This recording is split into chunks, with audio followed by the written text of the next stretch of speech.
महाराष्ट्र में आर्थिक समस्या बहुत ज्यादा है, तो हमारे बीसीसी अध्यक्ष आपको बताएंगे।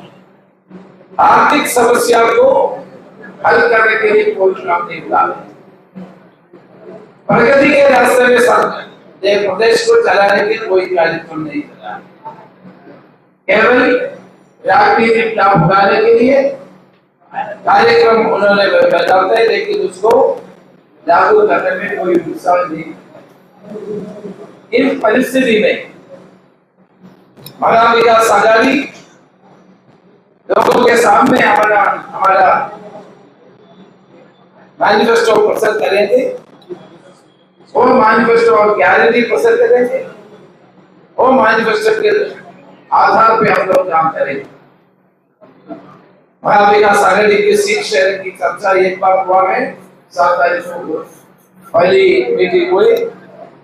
अब आने वाले दिनों में और चर्चा रहेंगे। हम एक साथ मिलजुल करके काम करके महाराष्ट्र की जनता को, भावनाओं को लेकर के आगे चलेंगे। महाविकास आघाड़ी लोकसभा के चुनाव में जो परफॉर्मेंस किया है, उसको हम जनता को आभार करता हूँ और इस भ्रष्ट सरकार को सत्ता से हटाने के लिए लोगों से हमने अपील करता हूँ, उनका सहारा हम मांगता हूँ। कल एक घटना हुआ, उद्धव ठाकरे जी के कार में किसी ने कुछ नारियल फोड़ा।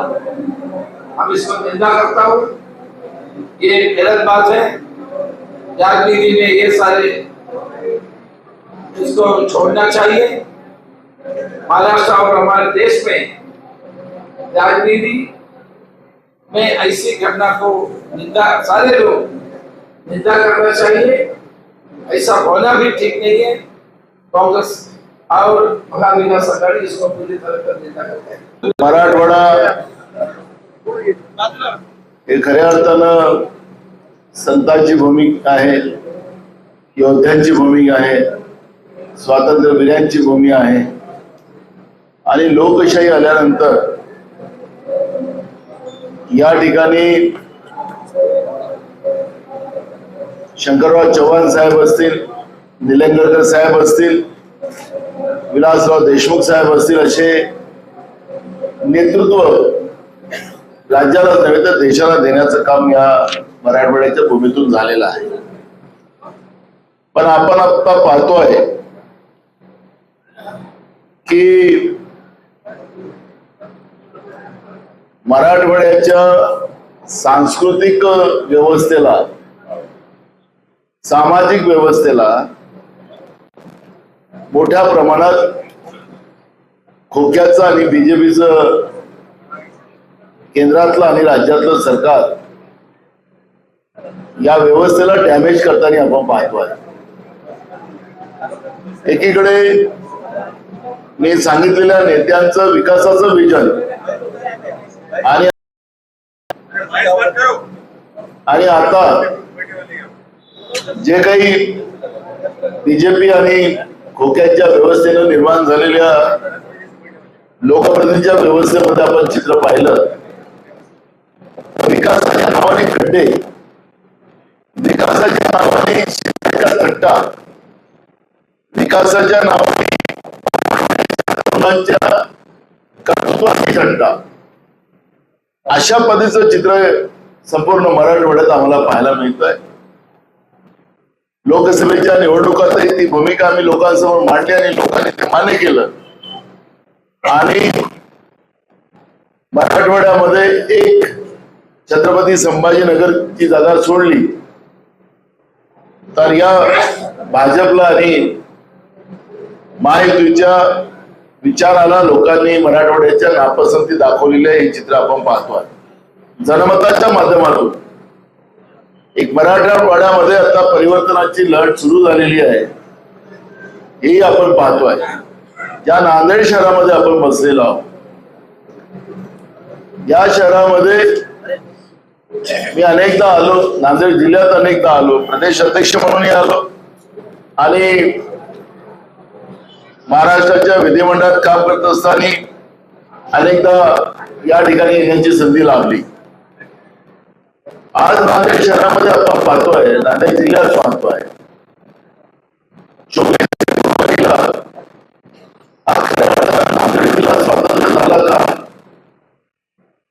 आता 24 फरवरीचा दिवस हा तुम्हाला मी सांगावं असं मला वाटत नाही. आपल्याला आठवतं की भाजपला दुसऱ्याची घरं फोडण्याची मानसिकता आहे. मोठ्या प्रमाणात उद्धव ठाकरे साहेबांचं घर तोडलं, शरद पवार साहेबांचं घर तोडलं आणि काँग्रेसचंही घर तोडायचा प्रयत्न त्या लोकांनी केला. मध्ये आपण पाहतोय की मोठ्या प्रमाणात काँग्रेसमध्ये इन्कमिंग सुरू झालं. भाजपमधलेही लोक आता मोठ्या प्रमाणात काँग्रेसमध्ये यायला सुरुवात झाली.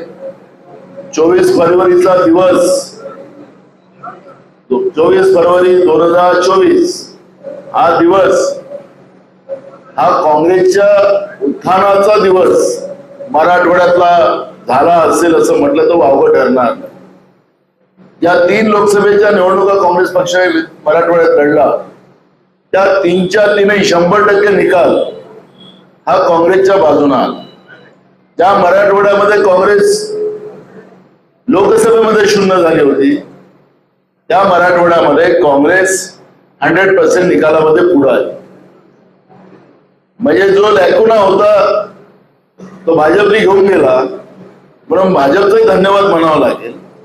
आणि जे होतं चांगल्यासाठी होतं. आणि आज आपण पाहतोय की पूर्ण शहरातही मी अनेक कार्यक्रमात आलो. परवा राहुलजींचाही सुद्धा पदयात्रा या शहरातून गेली.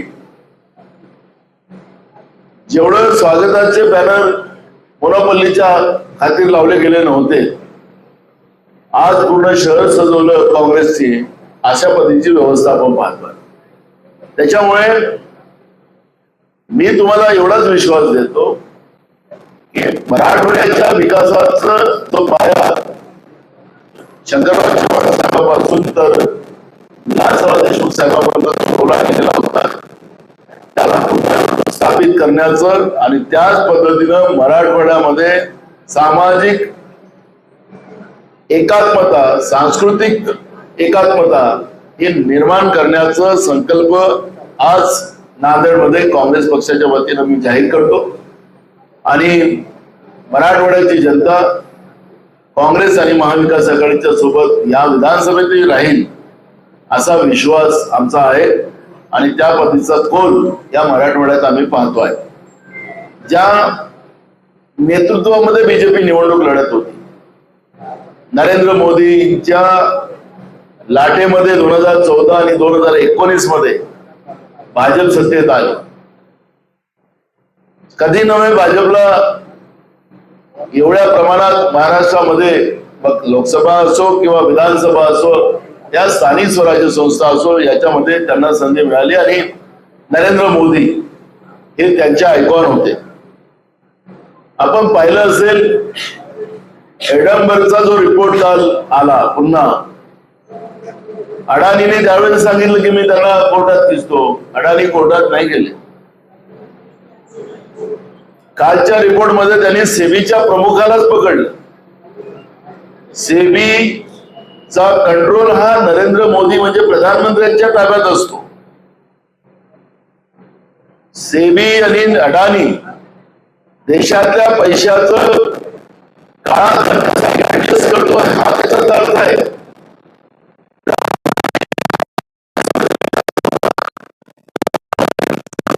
त्यावेळेस सुद्धा नरेंद्र मोदीच्या सुद्धा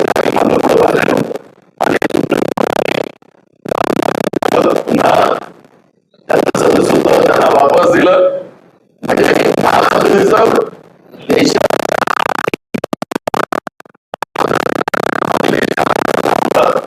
15 लाख रुपये देऊन आता तर 15,000 झाले. 15 लाख याच्यातून आपल्याला स्पष्ट होतं. मुद्दा एक आहे याच्यामध्ये की नरेंद्र मोदीचे भ्रष्टाचारी झाले असा त्याचा अर्थ होतोय.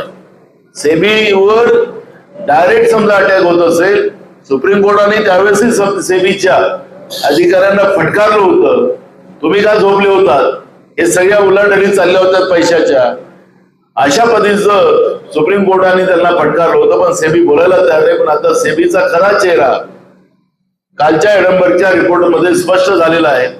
आणि त्याच्यामुळे नरेंद्र मोदीच हे भ्रष्टाचाराच्या पिंजऱ्यात आलेले आहेत, देशाचे प्रधानमंत्री भ्रष्टाचाराच्या पिंजऱ्यात आलेले आहेत असं चित्र आम्ही पाहतोय. त्यामुळे महाराष्ट्रामध्ये मोदी असेल, अमित शहा असेल, ज्यांनी महाराष्ट्रातले उद्योग गुजरातला घेऊन गेले, महाराष्ट्राचं मोठं नुकसान त्यांनी केलं सत्तेच्या भरोशावर. त्यामुळे या निवडणुकीमध्ये मोदींचाही सुद्धा चेहरा महाराष्ट्रामध्ये चालणार नाही अशी परिस्थिती आज आहे. नांदेडची पहिली वहिली 3D MRI मशीन जी देते हाय रिझोल्युशन इमेजेस आणि तेही सामान्य MRI स्कॅन पेक्षा अत्यल्प दरात म्हणजे स्वस्त. आजच संपर्क साधा. Durga 3D diagnostic centre, Rizwani tower, Toshniwal हॉस्पिटलच्या समोर, SBI बँकेजवळ, डॉक्टर्स लेन, नांदेड. संपर्क मोबाईल 9130096001.